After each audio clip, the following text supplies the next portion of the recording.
ওৰিয়ামঘাটৰ উচ্ছেদিত মিয়ালেন দাবী কৰা কাৰ্যৰ বিৰোধিতা সদৌ-অসম গৰিয়ামৰীয়া দেশী জাতীয় পৰিষদৰ মিয়ালেন দাবী কৰা কাৰ্যক তীব্ৰ ভাষাৰে গৰিহণা বিলাসীপাৰা গৰিয়ামৰীয়া পৰিষদৰ জিলা সমিতিৰ আমচুৰ সভাপতি ৰেজাউল কৰিম চৰকাৰে ভাতৃঘাটিক সংঘাত সৃষ্টি কৰাৰ ষড়যন্ত্ৰ কৰিছে কিন্তু ৰেজাউল কৰিম চৰকাৰৰ ষড়যন্ত্ৰ কাৰ্যত পৰিণত হ'বলৈ নিদিয়াৰ সংকাৰ আমচুৰ কেন্দ্ৰীয় সভাপতিৰ উচতনিত দেশী জনগোষ্ঠীয় যুৱক শাহ আলম আহমেদক আমচুৰ কৰ্মীয়ে প্ৰহাৰ কৰাৰ অভিযোগ উত্থাপন হৈছে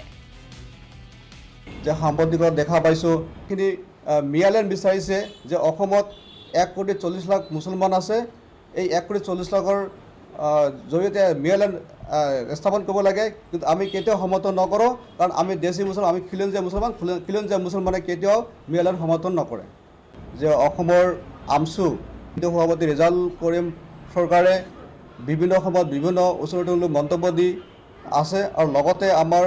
1206 খ্ৰীষ্টাব্দৰ পৰা বসবাস কৰা দেশী মুছলমানসকলক বিৰূপ মন্তব্য কৰা দেখা পাইছিলোঁ আমাৰ দেশী জনগোষ্ঠীয় ল'ৰাৰ মাজত এটা ভাতৃঘাতী সংঘাত সৃষ্টি কৰাৰ কাৰণে কিছুমান দেশী ল'ৰাক আমচুৰ লগত জড়িত কৰাই আমাৰ দেশী ল'ৰাৰ বিৰুদ্ধে থিয় কৰাই দেশী জনগোষ্ঠীয় যিটো সংগঠন আছে বা গৰিয়া সংগঠন আছে সেইবিলাকৰ বিৰুদ্ধে থিয় কৰাই বিভিন্ন ধৰণৰ কাৰ্যপন্থা হাতত লোৱা বা বিৰূপ মন্তব্য কৰিবলৈ আমি দেখা পাইছিলোঁ আৰু সেই সংক্ৰান্তত আমচুৰ কেন্দ্ৰীয় সভাপতি ৰেজাউল কৰিম চৰকাৰৰ ষড়যন্ত্ৰত আৰু নেতৃত্বত যোৱা 25/7/2025 তাৰিখত আমাৰ দেশী ল'ৰা শাহ আলম আহমেদক বাঙালীপাৰা চাৰিআলিত তেওঁক মাৰপিট কৰা বুলি আমি